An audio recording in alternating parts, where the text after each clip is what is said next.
राज्यातील 29 पालिकेसाठी Eknath शिंदेंचा master plan ठरला। विविध जिल्ह्यांमध्ये प्रचार सभेनंतर एमएमआर रिजनमध्ये प्रत्येकी एक प्रचार सभा आणि रॅलीचंही आयोजन।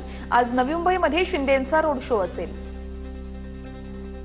कोल्हापूरच्या प्रभाग क्रमांक 12 क मध्ये महायुतीचा ताळमेळ बिघडला। काँग्रेस समोर आता महायुतीचा उमेदवारच नाहीये, पुरस्कृत देखील अद्याप कोणताच उमेदवार नाहीये। प्रभाग क्रमांक 12 ब मधून महायुतीचे 2 उमेदवार इच्छुक असल्यानं क मधून दोन्ही उमेदवारांची माघार। ठाण्यामध्ये भाजप आणि शिंदेंच्या शिवसेनेकडून जोरदार बॅनरबाजी। नमो भारत नमो ठाणे असा भाजपच्या बॅनरवर उल्लेख, तर जगणं झालंय छान कारण धनुष्यबाण असा सेनेच्या बॅनरवरती उल्लेख।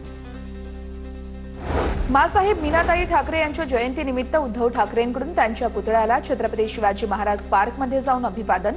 यावेळी रश्मी ठाकरे आणि शिवसैनिक देखील मोठ्या संख्येने उपस्थित।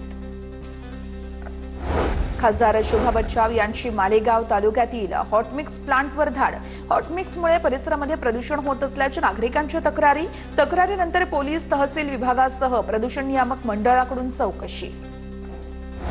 पिंपरीमध्ये मतदानावरती बहिष्कार टाकण्याचा स्थानिक नागरिकांचा इशारा। निवडणुकीपूर्वी कंपनीतून येणारा उग्रवास बंद करण्याची मागणी। तर पिंपरीमध्ये यमुनानगर साईनाथ नगरमधील नागरिकांच्या घराबाहेर फलक झळकले। ठाण्यामध्ये अपक्ष उमेदवार विक्रम चव्हाण यांच्यावरती अर्ज मागे घेण्यासाठी दबाव टाकल्याचा आरोप। विक्रम चव्हाण हे ठाण्यामध्ये भाजपच्या ओबीसी सेलचे अध्यक्ष। विक्रम चव्हाण जुमानले नाहीत म्हणून त्यांच्या सूचकांवरती दबाव टाकल्याचा देखील आरोप। आमदार सचिन कल्याण शेट्टींकडून भाजपचे प्रदेशाध्यक्ष रवींद्र चव्हाण गाडीचे सारथ्य। तर महापालिका निवडणुकांच्या प्रचारासाठी रवींद्र चव्हाण सोलापूर दौऱ्यावर। दहिसरच्या वॉर्ड क्रमांक 1 मध्ये शिवसेनेच्या कार्यकर्त्यांकडून तरुणाला मारहाण। व्हिडिओ सोशल मीडियावरती व्हायरल। तर शिंदेंच्या प्रचार रॅली दरम्यान कार्यकर्त्यांकडून तरुणाला मारहाण। 8 ते 10 शिवसेना कार्यकर्त्यांवरती गुन्हा दाखल। भिवंडीच्या कामतनगर या ठिकाणी महायुतीच्या प्रचार कार्यालयाचं उद्घाटन। तर प्रभाग क्रमांक 21 मध्ये शिवसेनेचे उमेदवार मनोज काटेकर, वंदना काटेकर, संदीप भोईर, विनीता भगत यांच्या प्रचार कार्यालयाचा शुभारंभ। नागपुरातील प्रभाग क्रमांक 12 मध्ये भाजपची पदयात्रा। भाजपचे उमेदवार साधना बर्डे आणि माया इवनाते यांचा प्रचार सुरू। महिला वर्गाचा प्रचारामध्ये मोठ्या संख्येनं सहभाग।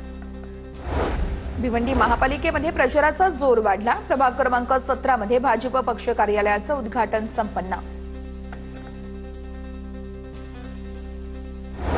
नांदेडमध्ये बालाजी कल्याणकरांनी मिनल पाटील यांचं तिकीट कापलं। तर मिनल पाटील यांचं बंडखोरी करत अर्ज दाखल। मिनल पाटील यांच्या प्रचारासाठी आमदार हेमंत पाटील, आमदार बाबूराव कदम यांची उपस्थिती होती।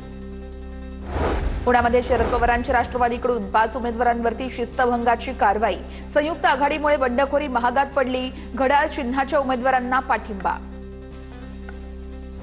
नागपूरमध्ये रिपब्लिकन पार्टी ऑफ इंडियाची निवडणूक विभागाकडे आचारसंहिता भंगाची तक्रार।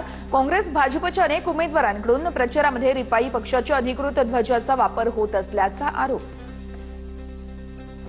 पुण्यातील मुंडवा जमीन गैरव्यवहार प्रकरणातील आरोपी शीतल तेजवानीने सेवा विकास सहकारी बँकेचे 7.25 कोटी रुपयांचं कर्ज थकवलं। रेंज रोव्हरच्या कर्जातून तेजवानीने जुनी लॅम्बॉर्गिनी खरेदी केल्याची माहिती। पुणे गर्भवती महिलेच्या मृत्यू प्रकरणाबाबत दीनानाथ मंगेशकर रुग्णालयाच्या 11 विश्वस्तांवर फौजदारी कारवाई। तर सहधर्मादाय आयुक्त कार्यालयाकडून शिवाजीनगर न्यायालयामध्ये खटला दाखल।